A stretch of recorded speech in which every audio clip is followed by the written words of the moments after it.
नमस्कार, शाम के 7 बजने को वक्त हो चला है अपना बिहार का। मैं हूं शुभम मिश्रा आपके साथ। देश के राजा महाराजा और राजपूतों पर राहुल गांधी के विवादित बयान पर अब बवाल मच गया है। पीएम मोदी ने राहुल गांधी को निशाने पर लेते हुए बहुत करारा जवाब दे दिया है। पीएम ने कहा है कि राहुल गांधी राजा महाराजाओं को गाली दे रहे हैं, लेकिन राहुल को मुगलों के अत्याचार याद नहीं आते। राहुल गांधी औरंगजेब की सोच रखने वालों के साथ हाथ मिलाते हैं और नवाबों के खिलाफ कुछ भी नहीं बोलते। राज था तो 2024 की लड़ाई राजा महाराजाओं पर आ गई है और इसी को लेकर अब बिहार के साथ साथ देश की सियासत भी गर्मा गई है। अलग अलग नेताओं की तरफ से अपनी बातों को साझा किया जा रहा है, अपनी प्रतिक्रियाएं दी जा रही हैं, आरोप प्रत्यारोप का दौर लगातार जारी है। और इसी बीच राहुल को मुगलों के अत्याचार याद नहीं, ये कहना है प्रधानमंत्री नरेंद्र मोदी का। और इसी को लेकर अब सियासी गलियारों में चर्चाएं लगातार जारी है। आपको बता दें कि इन दिनों आगामी लोकसभा चुनाव के 5 चरण को लेकर अलग अलग नेताओं की तरफ से जनसभाओं को संबोधित किया जा रहा है और उन जनसभाओं में अपनी अपनी बातें नेताओं की तरफ से साझा की जा रही है। और इसी दौरान राहुल गांधी ने अलग अलग दौर को याद किया और इसी को लेकर अब सियासत लगातार जारी है। राजाओं महाराजाओं का राज था, जो भी वो चाहते थे कर देते थे। किसी की जमीन चाहिए होती थी, उठा के ले जाते थे। ये शहजादे का कहना है कि भारत के राजा, भारत के महाराजा ये अत्याचारी थे। लोकसभा चुनाव का तीसरा चरण और भीषण हो चुका है। 24 के महासंग्राम में एंट्री राजा महाराजाओं की हो चुकी है, क्योंकि शनिवार को एक रैली में राहुल गांधी ने महाराजाओं की चर्चा की थी, जिस पर प्रधानमंत्री नरेंद्र मोदी ने जबरदस्त हमला किया है। पहले राहुल गांधी का बयान सुन लीजिए। राजाओं महाराजाओं का राज था, जो भी वो चाहते थे कर देते थे। किसी की जमीन चाहिए होती थी, उठा के ले जाते थे। कांग्रेस पार्टी और हमारे कार्यकर्ताओं ने देश की जनता के साथ मिलकर आजादी प्राप्त की, लोकतंत्र लाए और संविधान देश को दिलवाया। राहुल गांधी के इसी बयान को बीजेपी नेता अमित मालवीय ने ट्वीट किया था और आरोप लगाया कि उस वीडियो में राहुल गांधी ने अपने भाषण के जरिए राजपूत समाज का अपमान किया है।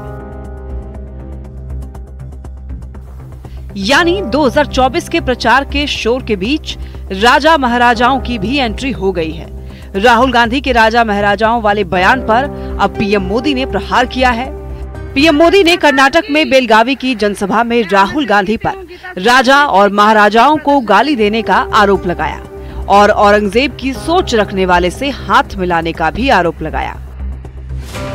पीएम ने कहा कि राहुल को मुगलों के अत्याचार याद नहीं, राजा महाराजाओं को गाली दे रहे हैं। ये शहजादे का कहना है कि भारत के राजा, भारत के महाराजा ये अत्याचारी थे।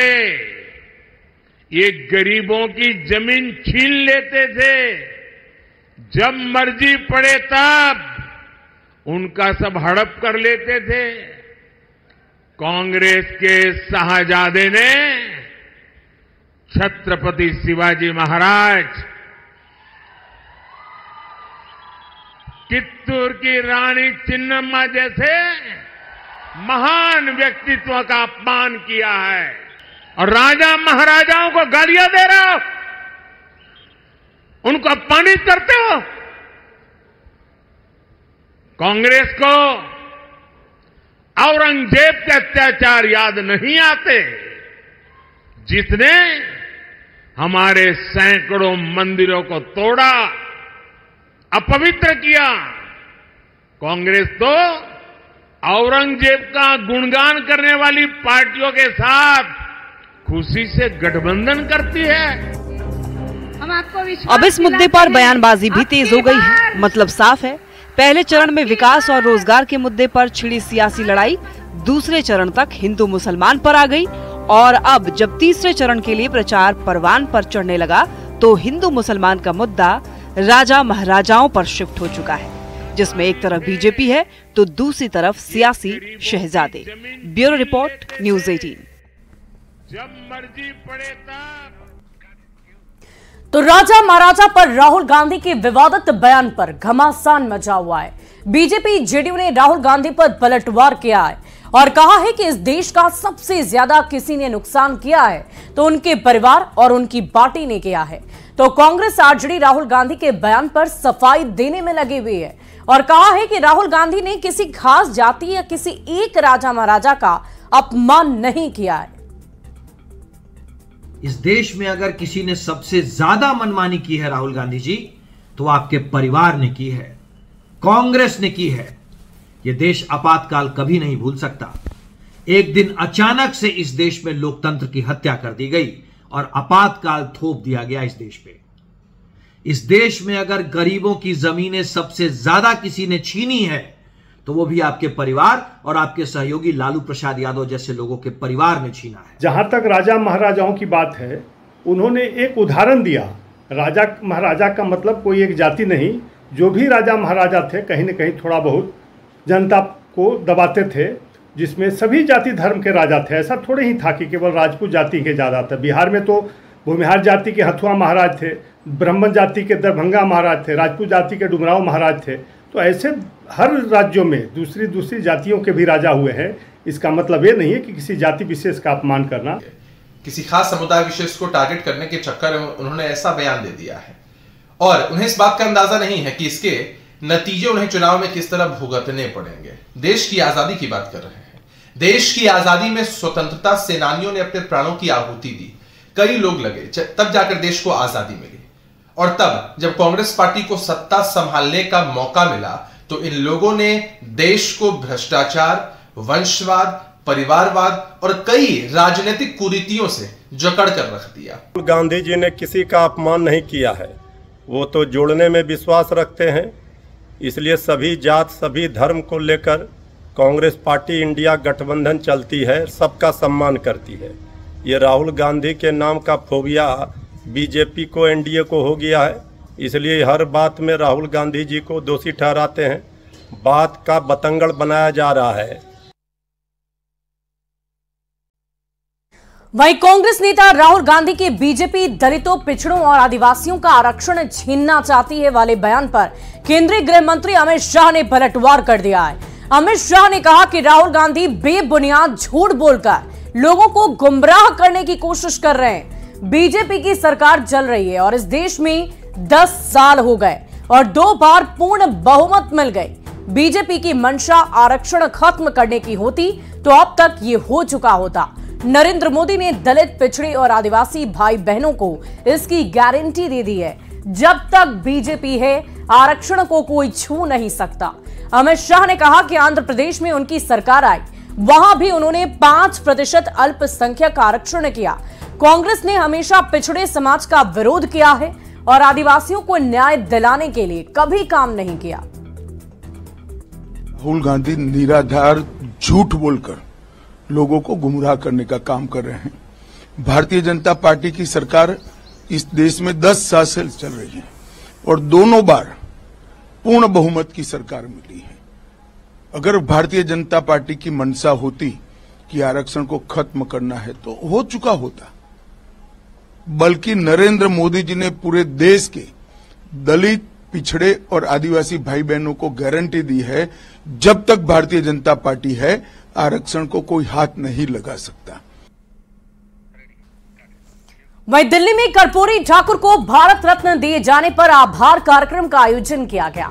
आभार कार्यक्रम के जरिए पीएम मोदी का आभार जताया गया है। दिल्ली के अंबेडकर इंटरनेशनल सेंटर में इस कार्यक्रम का आयोजन किया गया, जिसमें बिहार के डिप्टी सीएम सम्राट चौधरी भी शामिल हुए। साथ ही बीजेपी सांसद मनोज तिवारी भी शामिल हुए।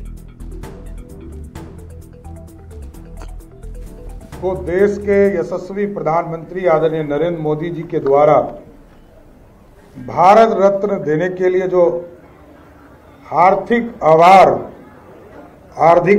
दान देने का काम भारतीय जनता पार्टी दिल्ली प्रदेश कर रही है। मैं सर्वप्रथम बिहार की ओर से और पूरे भारत की ओर से दिल्ली प्रदेश को मैं पूर्ण रूप से धन्यवाद भी देता हूं और बधाई भी देता हूं। इनके लिए आभार हम लोग व्यक्त करना चाहते हैं। वो बिहार के जननायक थे साथियों, जिसने गुलाम भारत भी देखा, और जो व्यक्ति अपने गांव का पहला मैट्रिक पास फर्स्ट डिवीजन करने वाला व्यक्ति भारत की सांसद तक भी पहुंचा और बिहार के सर्वोच्च पद तक भी पहुंचने का काम किया। और वो व्यक्ति ऐसे थे जिन्होंने नींव डाला कांग्रेस के विरोध में पहली संयुक्त सरकार बनाने का शुरुआत किया। और हमें गर्व है भारतीय जनता पार्टी और जनसंघ का सहयोग, चाहे वो 67 हो, 71 हो, चाहे वो 77 हो, एक बार उप मुख्यमंत्री बने और 2 बार मुख्यमंत्री बने और तीनों बार भारतीय जनसंघ ने उनको समर्थन देकर गद्दी पर पहुंचाने का काम किया। और साथियों, आज हम जरूर सोच सकते हैं, आज मोदी जैसा मजबूत देश का प्रधानमंत्री है, हम सोच सकते हैं कि गरीबों को न्याय दे सकते हैं। लेकिन आज से 50 वर्ष पहले कोई व्यक्ति गरीबों की चिंता करता हो, जब बड़े लोग सत्ता में बैठते थे और कोई व्यक्ति गरीबों की चिंता करता हो, गरीब के लिए काम करता हो, ये हमनी के अपने ऊपर जो कर्ज बांटे ना, ये समाज पे जो कर्ज बांटे कर्पूरी ठाकुर जी के, ओकरा के हमनी के थोड़ा थोड़ा उतारत नहीं जा।